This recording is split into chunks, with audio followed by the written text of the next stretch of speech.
Hello everyone and welcome to Overexposed, the BWRM podcast where we delve into the ins and outs of running a real estate photography and videography business.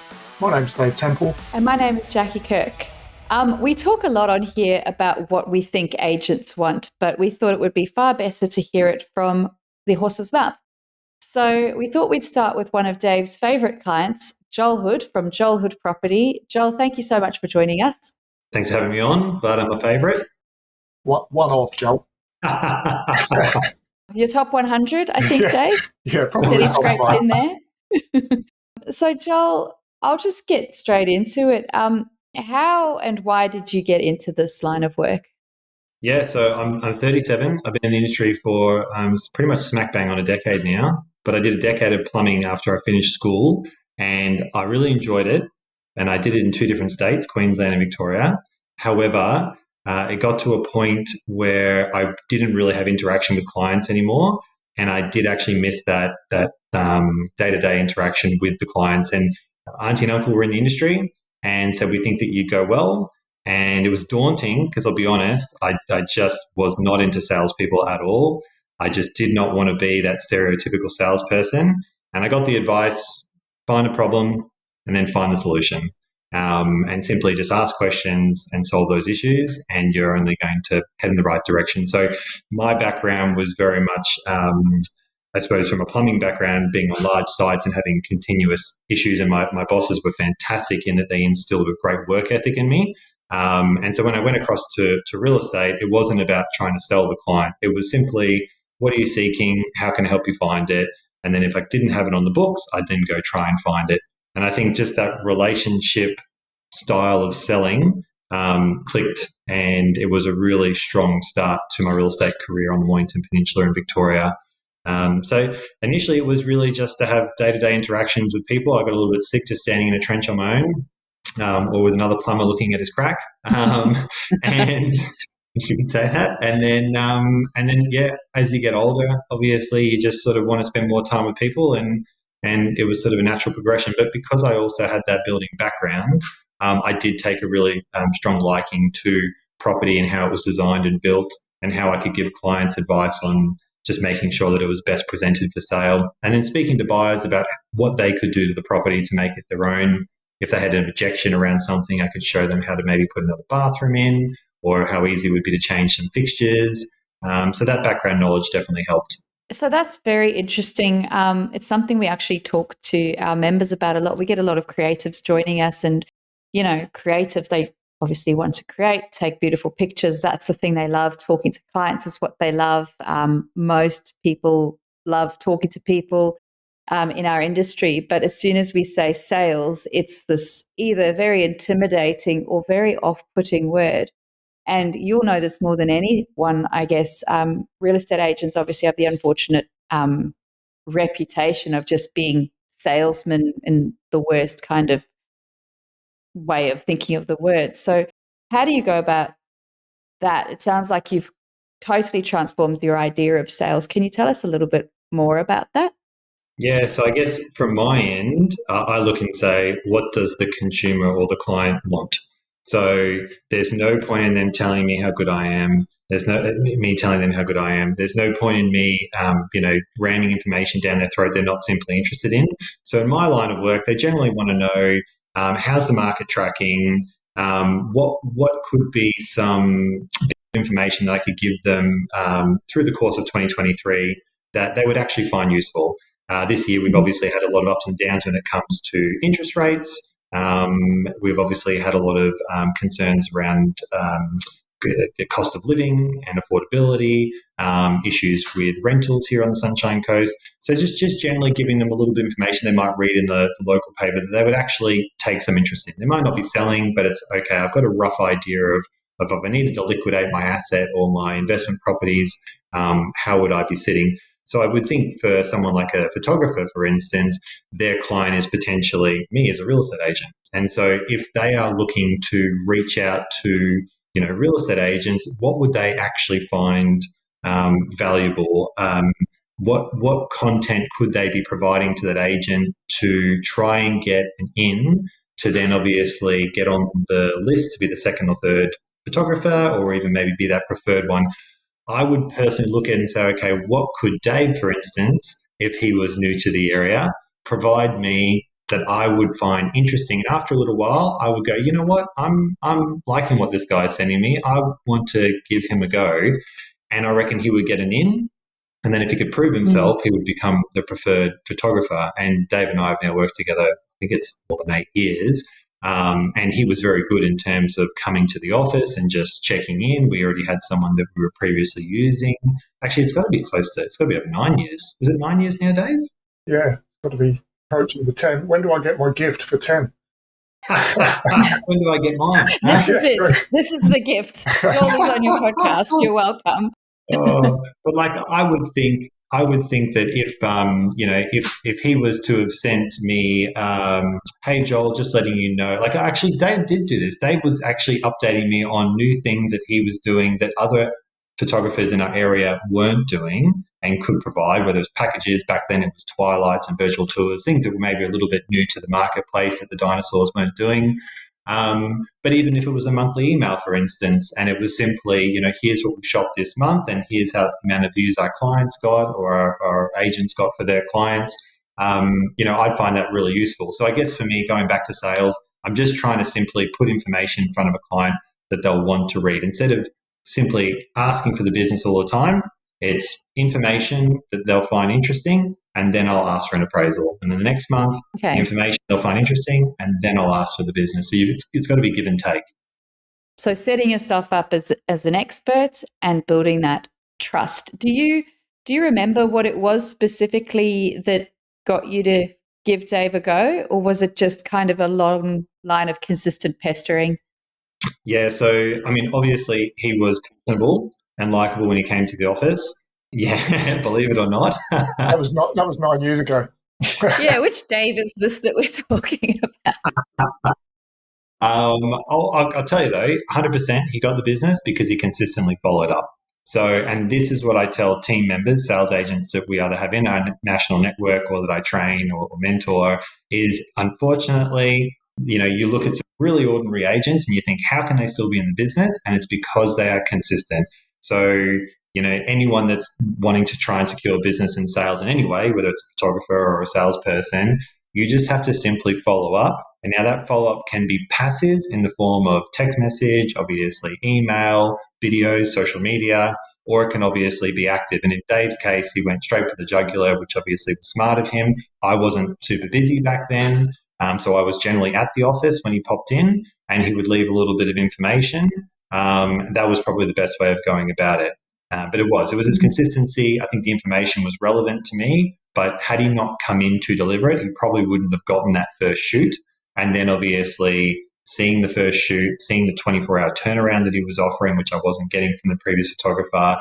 And then also I had an issue with the other photographer just not getting on well with my vendors. And for me, that was really important. So at the moment, Dave comes to my shoots a lot of the time with his wife, Nikki, and she just basically chats to the clients and keeps them happy. I'm obviously running around with Dave and they just look and go, okay, this is not just one person showing up and taking 10 different photos. This is a really well thought out process with someone like Nikki that's, really friendly and keeping them happy. And we also have Andrea coming along to do the copy as well. So it looks like, you've got your team turning up. We've also got the full team doing the photography and everything turning up. So it looks like, something's happening here. Mm. Yep. We want to be a professional outfit that they hopefully haven't experienced before. And maybe we're just lifting the bar in terms of expectations. You could look and say, okay, well, is that the best use of my time? But that is the model that I've chosen to work with in Queensland that I'm intimately involved. And I'll be honest, if we don't get it the way that I like in terms of the marketing, we won't get the response from the buyers and therefore probably won't get the seller's price that they deserve, or I just won't get the result in general. So it's really important we get it right from the start. So Joel, you spoke a lot about the consistency of Dave following up and how regularly he was popping in. So we tell people this quite a lot because obviously it's worked for Dave, it's worked for me. And a lot of times people say they're just really worried about being annoying. They don't want to annoy the agents. What would you say to that? Do you think it would get annoying? It could if the agent's busy, and that is tough because you can't text them and say when's a good time to come in because they could tell you and then they'll get pulled to an appointment and then they won't be there. Like today's a really good Mm. example. My day is pretty flat out, and I'm smiling because obviously I've broken into a new marketplace now, and I actually enjoy that. I think I took it for granted in Victoria, and I was just consistently angry with the fact that I was busy. And now I've come to absolute peace and quiet and wanted to be busy again, and we're finally getting there. But I think it's just at the end of the day, when it's like if I was door knocking or I was cold calling in our new marketplace, you have to just pull away from the concern of what could go wrong. Obviously, you two have done it, so you know exactly what I'm talking about. You just have to make it a part of your day. And you know what? If I was in your shoes and I was going to do that personally, I would make it a little bit of fun and I would take in some collateral and I would have a handwritten card prepared in case the agent didn't have time to see me and the receptionist pushes me off. And I'd sticky tape a little piece of chocolate next to it and I'd say something like, I've got a whole box of favorites for the first shoot that we do together or something, make it a little bit of fun Yeah. because to me, I find I break that sales mold with clients when I just, maybe get down to their level, relate and remind them I'm not there to sell them on something. I'm there to offer them something and I would like the opportunity to work with them, but I'm not going to pressure them into doing it. So I don't know. I think if they were to look at it that way and go, you know what, I'm delivering 10 cards today with my collateral and 10 chocolates. And I'm going to shoot them an SMS when I leave and say, listen, it was a shame I didn't get to catch you today. But I hope business is going really well. They can do little things as well. Like you could be commenting on social medias. I'm sure they're doing saying, hey, that's a fantastic new listing. Congratulations, blah, blah, blah. You're just basically looking to formulate a relationship. And what I actually look at now, and this is what I would imagine you guys have got in your businesses too as well, it's like, who do you actually want to work with? So you probably don't want to chase someone you don't want to work with long term. And so if you're getting someone that just really disrespects you when you go in there, don't keep chasing that person. So if I do an appraisal or I speak to a person and they're not the sort of person I want to chase the next 10 years, I just genuinely don't want to work with them, they're off the list. I don't follow them up. So I would say the same thing. I know, Dave, can I say the swear word on here? Are we allowed to? Was it a no dickhead policy that you had, Dave? Was your... It is a no dickhead policy, yes. Yeah. Have you got that for your clients as well, Dave? Yep. Okay. So let's be honest though.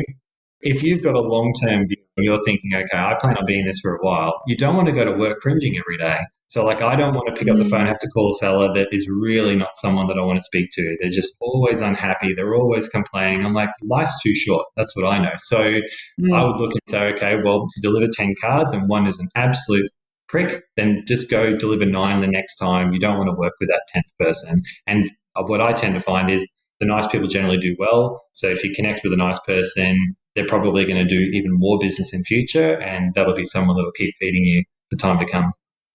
I think you also attract what you kind of put out there as well. I just know that the successful photographers I know are the people that are responsive and organized and good and happy and good with people and who care deeply about what they're doing and doing it properly. And the agents that they win are the same. The agents that kind of tend to fall away are the ones that are price focused or want to cut corners or trying to beat you down or are disorganized. They don't tend to stick around for long with the good photographers. So it is quite interesting. You watch these businesses where they're actually quite similar and they grow together in a very positive way. I agree. Going back just about the point of contact, Joel, obviously you guys spend a lot of your day on the phone. Would you say that the best way of speaking to an agent is to try and drop in, or how do you feel about phone calls and emails and things? So I look at how I've grown things in my marketplace very quickly, and I just had all of your lead options. So I basically looked and said, how can I contact a seller to let them know that I'm in real estate and I'm trying to obviously book an appraisal and I'd like to sell their property. And so I looked at all the different lead fields. We had obviously social media, email marketing, SMS, you've got newspaper, billboards, sponsorships, local community groups. Then you've got the hard stuff, obviously letterbox dropping, cold calling, door knocking. There are so many that you can do. And so when I went to restart my business in Queensland, I basically thought, for me, there's no point in mucking around. I've done it at a very high level. Let's get there as quickly as possible. So I said, I'm going to saturate every single one of these lead fields, and I'm going to throw a fair bit of my time and money at it. So you have to look at, and this is what I say to agents that are looking to do the same, you have to look at your own situation. How much time do you have in the week? What are your commitments? Do you have a family? Do you have a particular lifestyle that you want to live? What do you eventually want to earn? I want to get back to doing 100 plus sales a year. But if you only want to do 30, you probably wouldn't want to fill that. So in terms of photographers, how busy do they want to be? And how much money can they invest? And because that will basically determine it. So I like passive marketing because you're subliminally being in people's minds. So for me right now, because I have been passively attacking people for 12 months in my marketplace, once I get a sold result and I make a call, they're recognizing me and they feel comfortable with me. So it's not like a total stranger. So to give you a really good example, which I'm going to give to the group shortly, national group that I'm with, I target 3 separate suburbs. There's about 12 to 1,500 homes that I target in each one.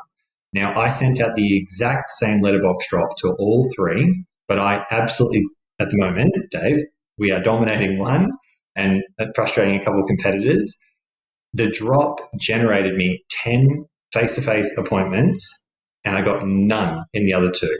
So people had obviously recognized that I had been very active in that marketplace. They've been receiving my material because I was so active, they were getting more and more. They were getting more just listed and just sold posts. They were getting more emails of recent sales.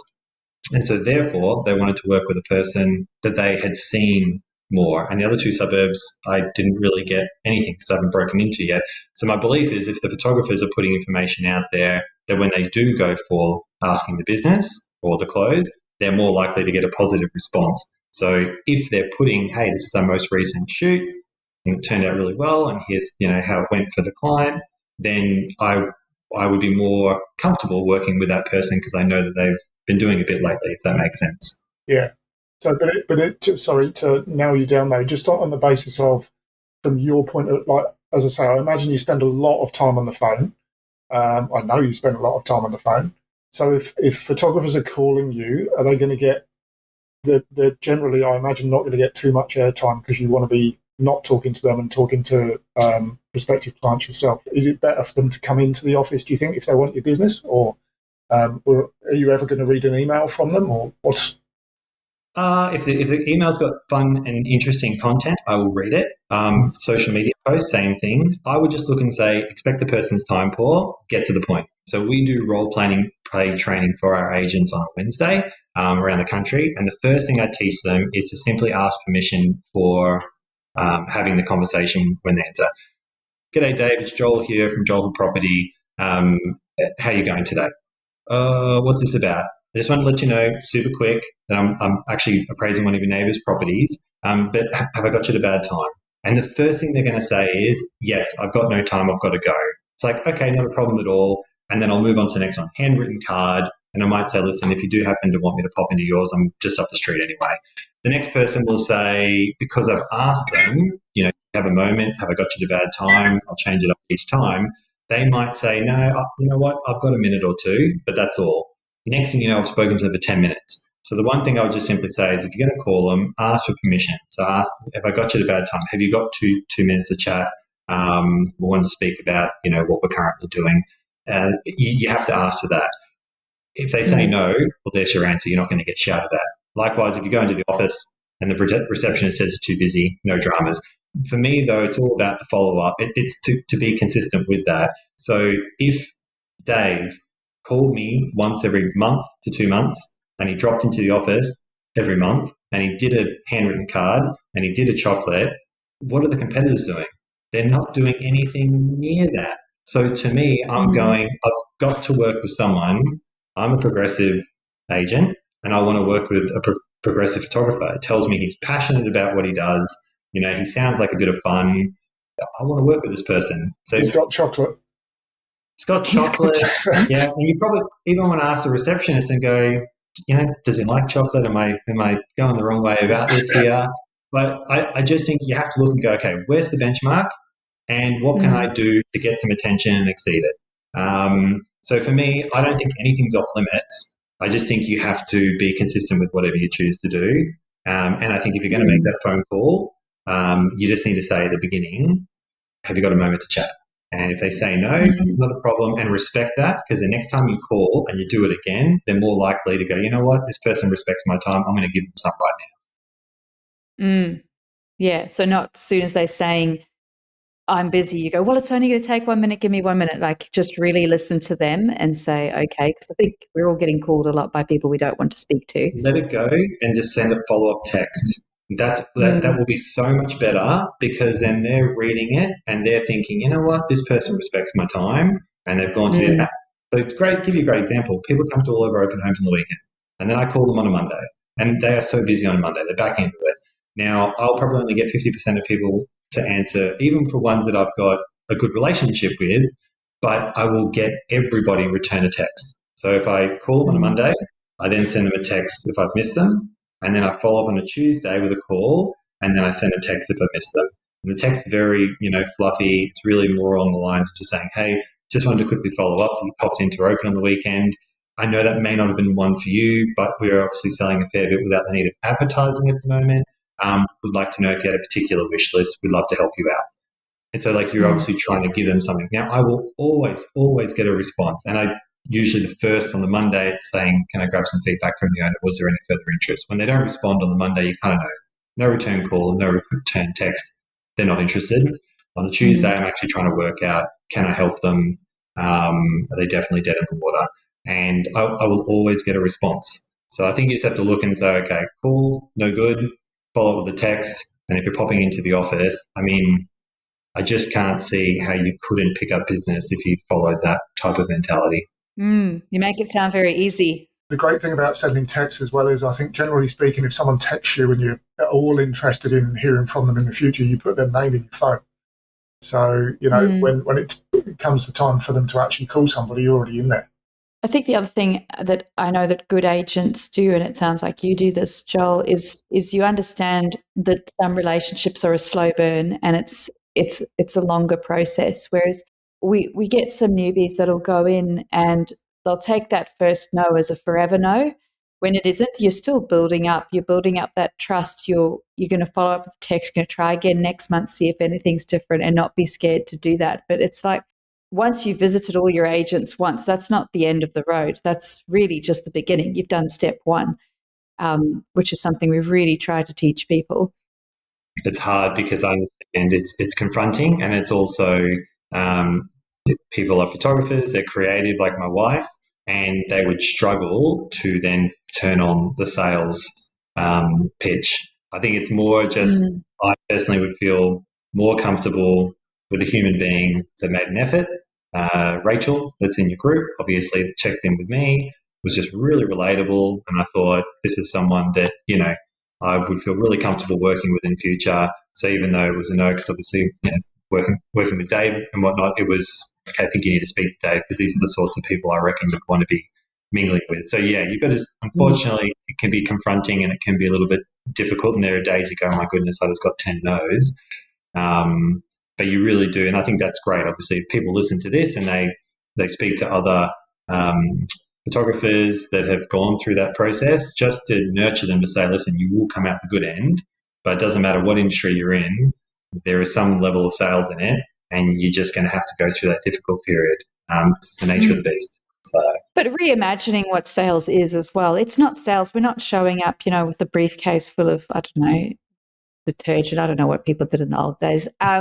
It's like you said, it's building relationships. It's finding out, it's asking questions, finding out what the problem is, and then coming with a solution.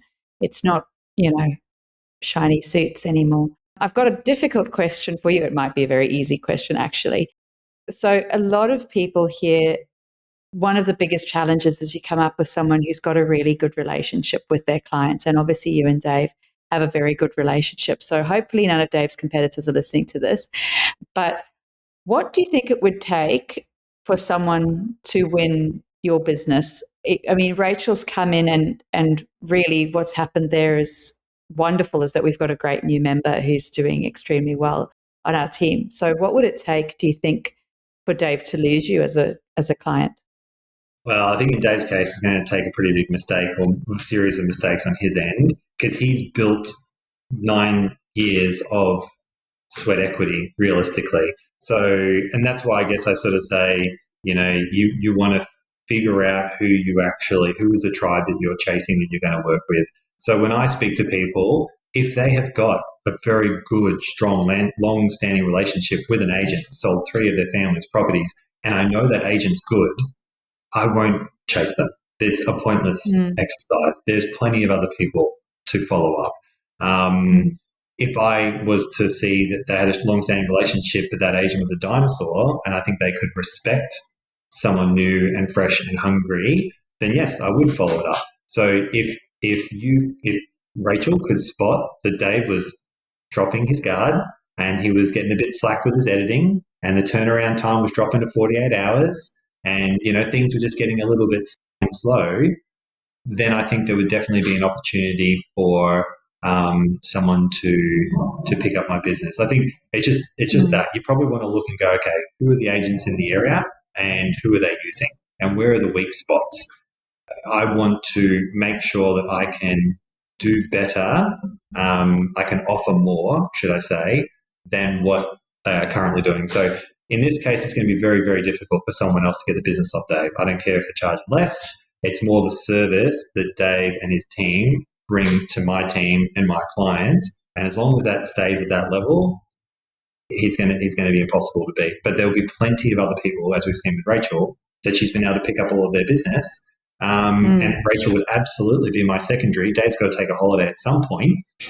Never. He's going to need to apply for a passport first. And he may decide to go to a different area or move overseas, or something might happen with his health and he might make a change. So people aren't in it forever. So, for Rachel to remain in contact and keep some level of contact would be fine. So you said something interesting there, Joel. You said even if someone came in offering a cheaper price, how important is price to an agent with photographers, do you think, to a good agent? Yeah, so definitely a difference between an agent and maybe an agent that is towards the top of their game and understands the quality of marketing. So I restarted up here and I wanted to sell particular properties. And so I knew that anything I put out to the marketplace that didn't resemble my brand and what I was wanting to sell couldn't go out. So if a seller wouldn't commit to a particular part of advertising that was important to me, and Dave knows this because I'll say to him on certain properties, you've got free reign. Take what photos you need. I want extra. And I don't want to get the next day and get some stuff back and go, we're missing things here. So I'll personally invest my own money, and I believe the quality of properties we're getting are some of the best in the area, and that is now manifesting more. So I'm not getting calls from people with entry-level properties that are, smashed to bits and are really poorly presented. We're getting calls from people with really good quality properties that are liking what we're putting online and saying, we'd like you to market our home like you did for them, and the great result that they got. So we did have to say no to some people at the beginning in terms of the properties. Just didn't think they were going to be the right fit. But 12, 15 months on, we're now benefiting from it. I have no problems with getting really good vendor paid advertising. I'm definitely probably up towards the top for my area. I think probably by a fair bit. But I believe in advertising. I really do. The videos that we do, everything that we put out to the marketplace, to me, gives us a really good sense that the vendor's property is marketed to its maximum potential. So if I take multiple offers to the seller on the final day of closing, auction, private sale, whatever it might be, I can say confidently, we've not missed anything. It's a really good high quality photo board at the front. We gave out great high gloss 4-page brochures. We did all the photos, floor plan, did a great, fantastic edited video with Deep House, thanks to Dave. That's my favorite music selection. We push that through the audience maximizer at realestate.com and domain. We basically put everything out there. And I know if the seller signs one of those contracts, that's the absolute best that we could have done because I didn't pull back. So if Dave said to me, "Oh, Joel, let's just pull something out of this particular marketing package to make it feasible for you to work with me," I kind of go, "Oh, like to me, that's only actually going to impact my seller getting the result." If he's prepared to do a shoot for free or something like that, hey, that's absolutely fine because then I'm getting the opportunity to work with him. But I don't want to pull things out of my offering to my clients because I see the value in it, and my clients now see the value in spending that level of money to make sure their property is properly exposed to the marketplace. So it sounds like you've positioned yourself as a really premium agent, and to go back 12 months when you've moved to a brand new territory and actually be turning away listings when that's all you kind of really want is you need listings, you need to grow your presence, but to be saying no to listings shows that you're quite confident in that strategy, and obviously it's worked. And Dave, it's probably similar to people turning down agents that ask them to drop their price below a level that's actually sustainable. Is what are you trying to build in the long term? Yes, you could say yes to a job right now and you have a job, yay, that's a tick. But in the long term, you're not going to be putting yourself where you want to be, are you? Yeah, I mean, cheap and nasty is one of those diminishing returns things. There's always someone cheaper and nastier to go to. So it's not a great strategy. I think from generally speaking, when people get their first job, this is one of the traps they fall into. It can be a freebie. And thinking it's only a small house, a knockover maybe, I'll just do the bare minimum necessary. I always go into it with the idea of I'm going to do the best thing that I can possibly do for this house. If I'm going to do a freebie, I'm in control. You're going to get the best marketing you can possibly get the way that I would present it. And that's one of the things we try and drum into photographers when they're getting that first job with people. So same thing, sounds like the same thing Joel's doing really, attracting the customers that he wants by putting stuff out there that the way he wants to do it, and going full out and giving everything he can do on their first go. I'd much rather do a free shoot for a new agent and throw everything at it than drop my price to win a job later down the line. You can do a free shoot, show them it's worth it. There's nothing to lose, and it shows them that you don't have a level that you're willing to drop your price to either, because once you've dropped it there, you're going to have to keep dropping it. Whereas you go, I'm going to do a freebie, don't worry about the price, I'm going to show you that it's worth it, and then you can tell them the price, but they've already seen the value. Now, I guess I can say from experience as well, I'm assuming there are other agents in the lounge room. Well, I know there are because I've had other agents offering free photography and everything, the main competitor, Dave, up until I think probably the last 12 months. I've never had a client say to me, "Oh, looking at your marketing schedule, which is itemized with everything, photos, floor plan, the whole lot, oh, the other agent doesn't charge for photography, or the other agent's photographer is $100 less than yours." It never comes up. So I guess to the photographers that are out there, I would say when you're putting out good quality product and that agent is then getting obviously a good response from clientele in the field, they don't necessarily care exactly what it costs because they want the good quality. So the most important thing is, like you said, do that free shoot, Jackie.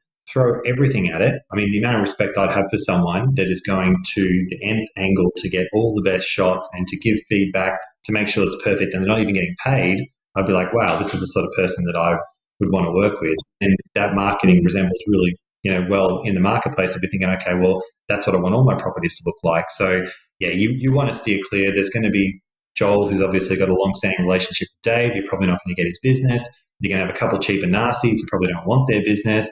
But there's plenty of other people there that you could fit in with. And you know what? Dave's helped me grow my business in Queensland by providing such good quality. So you've got to look and go, okay, well, he took a chance. Well, he didn't take a chance. He probably knew from my past experience, but he started working with me and I was doing no business. And now obviously we're doing exceptionally well. So I would think you could be, as a photographer out there, a value add-on to an agent.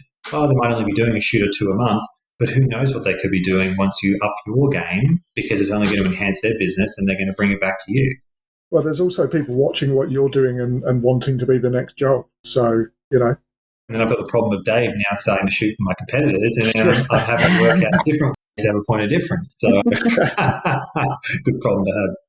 What's the competitive atmosphere like where you are, and how does it differ to where we're in Victoria? I know that, you know, around here amongst good photographers, there's a level of mutual respect, but sometimes it can get quite, you know, if I win a client or someone who's thought they'd had a good relationship with that client, it can be, people do take it personally. How's it been moving from Victoria up to Queensland as an outsider, which Queenslanders tend to not like? Oh, can we say that on the podcast? Probably not.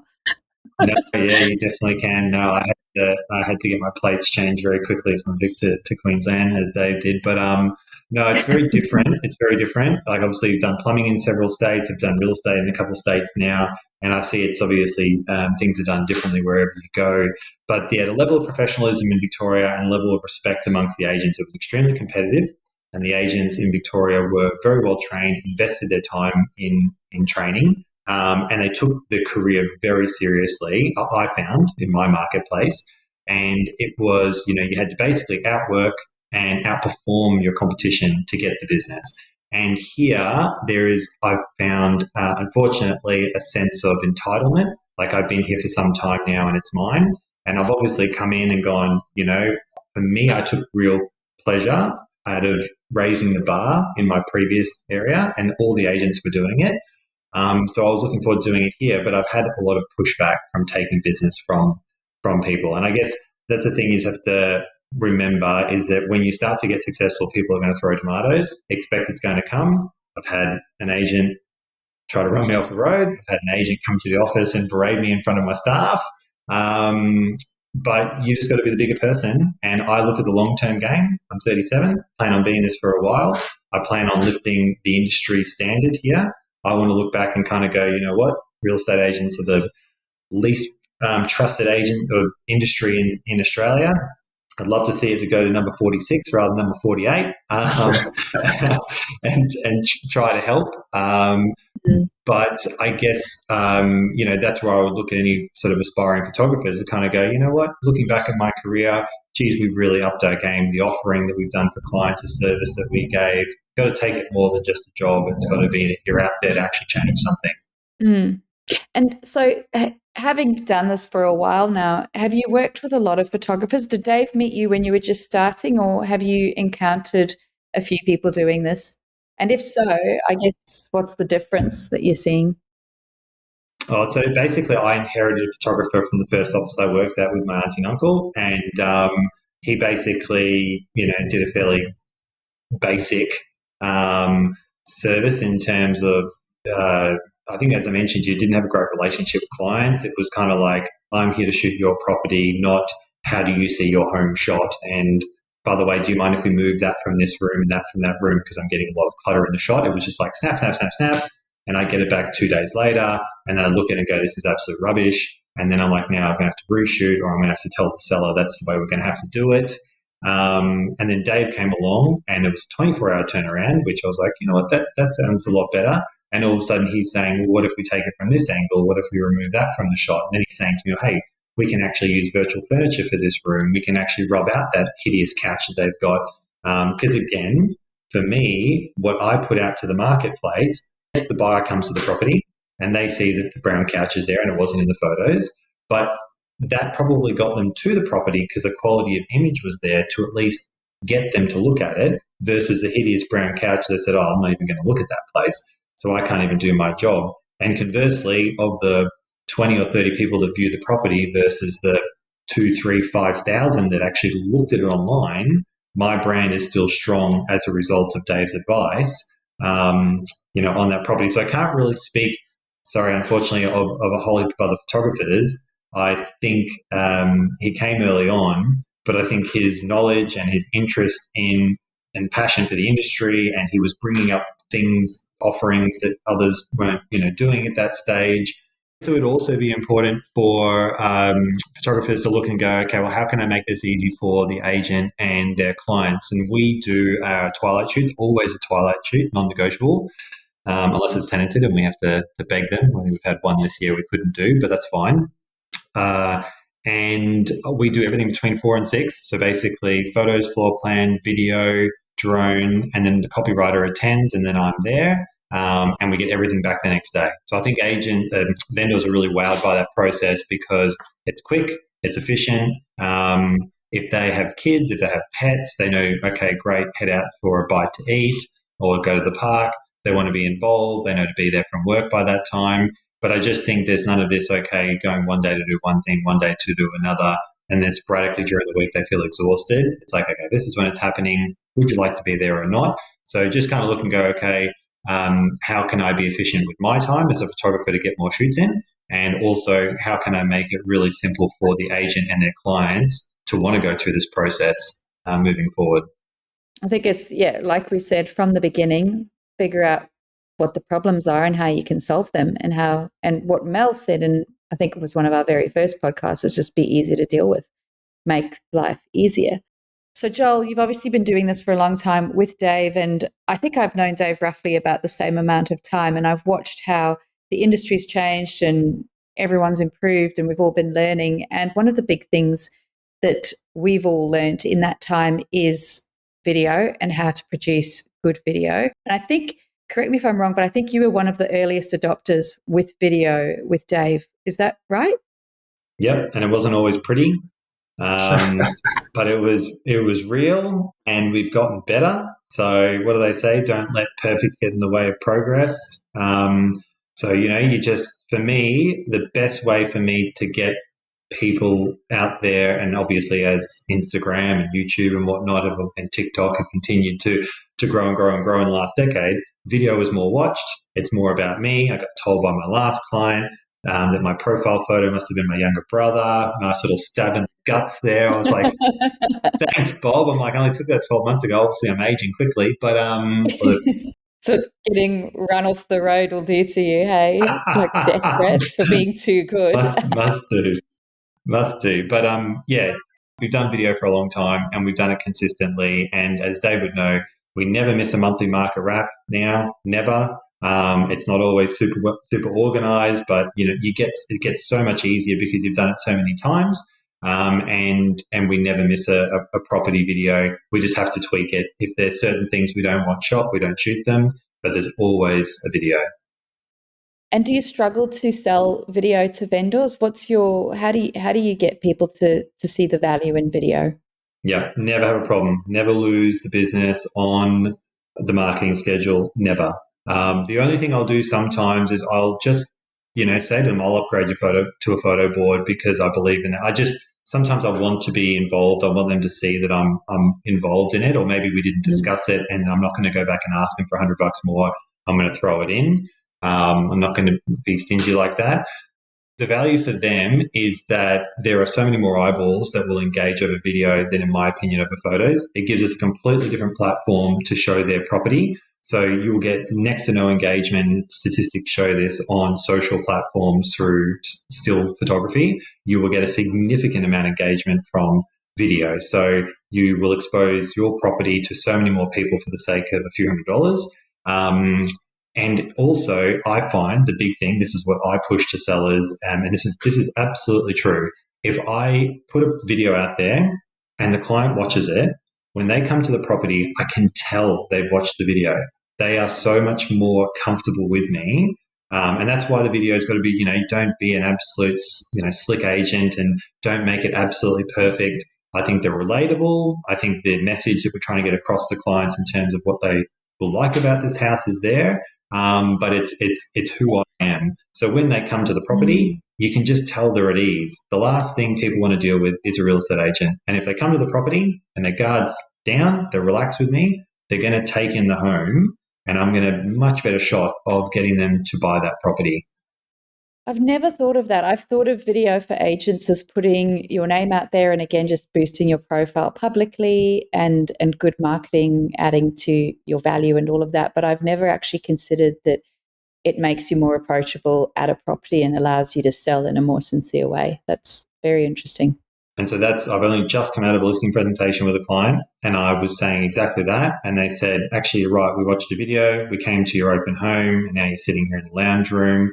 So obviously it has benefited me. But when I said to them about that, they said, yeah, we did feel more relaxed. And if we were a buyer, we probably would have felt more relaxed about the property. So they want that for their home because they think the buyer's more of a chance to buy it. So obviously, again, it's really important that my property videos represent who I actually am. So they don't come to the home and they go, where's that 20-year-old guy? Who's this 37-year-old fossil?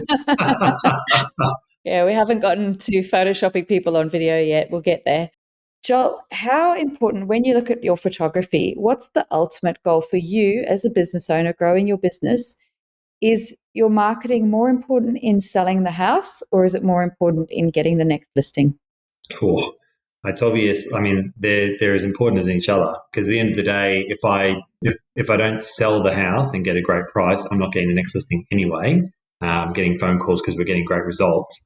But obviously at the same time, I feel we're getting more business off the back of the really good marketing that we do. So it's hand in hand. And I, again, think that's why as an agent, I'll dip into my own pocket to make sure that we keep a consistent level. Because if I start throwing some ordinary photos on, if I start doing property without a floor plan, if I'm handing out paper brochures, instead of my nice gloss 300 GSM 4-page brochure that we give out, it will change. People will say, okay, this guy's dropped off the perch. And the reality is there's another agent that's wanting to take my spot, just like there's another photographer that wants to take yours. So you have to keep at the top of your game. And I think if people are listening and they've invested their time into training and learning, they're listening to this podcast, they're going to conferences, they're asking agents for feedback, as Dave and I have always done. He doesn't mind telling me he's like, that didn't make sense. He's like, you said the word home 3 times in that sentence. You seem a bit flat, Joel. And then I'll reciprocate and I say, listen, that shoot was a bit darker than I'd like it to be a bit lighter. There's always that back and forth. But if you're not consistently learning and training, you can't expect to get the business. So I am really passionate and I'm really, the energy is there with my clients because I have done the work. I have done the training. I've put myself in uncomfortable positions. I've gone to many conferences to know that I am the best person to assist them with the sale of their property. So likewise as the photographers, what are you doing to upskill, to learn, to take feedback? You should always be learning. You're never the best, to make sure that you're at the top of your game so that when that next person comes in to try and take your business, that you can confidently say, you know what, I am the best at this and I deserve the business and I'm going to keep getting this agent's business. So always have to be sharpening the sword, as they say. What would you say if you could go back and speak to that plumber who just turned up and wanted to be a real estate agent? What would you say the number one bit of advice you could pass on to him would be? Just simply consistency. Consistency, that's all it is. Yep. And if you can only afford to do one thing, do that consistently. Don't let a box drop 1 week and then stop for a month and then cold call and then stop for a month. You've just got to pick your mark and keep going at it. If you're a face-to-face person, just keep going into the office. If you're good on the phone, just keep making calls. Ideally, do all of it. But if you're time poor, financially, you don't have the funds to, keep putting out great collateral consistently, letterbox dropping in the area, whatever it might be, just pick your mark and do it consistently. We are getting our results now off the back of letterbox dropping religiously every single fortnight for 15 months now. And I did that in Victoria for, 9 odd years and we never stopped. So you just always have to be top of mind for me, for clients, because you call them, they say, no, we're really happy, Joel. And the following day, something happens, divorce, death, a job relocation. You have to be top of mind. So you can't just expect, I sold them the property 3 years ago and they're going to call me back. They've got to be getting my stuff in the letterbox. They've got to get a routine text message. They've got to, get a phone call every now and again to check in to see how they're going to stay top of mind. So likewise with the photographers, you need to be making sure that the agents see you. How can you check in without pestering to make sure you're top of mind? Joel, it's been just enlightening talking to you. We talk to a lot of photographers about what we think our clients want and what we think agents want, but to actually hear it from you, there's just some absolutely golden information that I'm sure people are going to find extremely valuable. So thank you very, very much for taking the time to talk to us. For people listening, if you're on the Sunshine Coast and you were looking at selling your house, Joel Hood is, he's from Joel Hood Property, and obviously you can hear that he's just an exceptional real estate agent with a lot of experience and a lot of integrity. And yeah, it's been just a privilege to chat to you. No, thanks, Jackie. Thanks, Dave. It was a lot of fun. I'm a big believer in hopefully giving some content. I listen to a lot of podcasts and listen to a lot of training. So hopefully people have gotten something out of that. I guess for me, again, the main thing is just keep up the consistency. Whatever you're doing, it will come. You just have to be consistent. Awesome. And while you're being consistent, could you consistently go and like and subscribe to our podcast so that you can stay up to date with all of this great content? And we will catch you next time. Thanks, guys. Thanks, Jackie. Thanks, Dave. Thanks, Sean.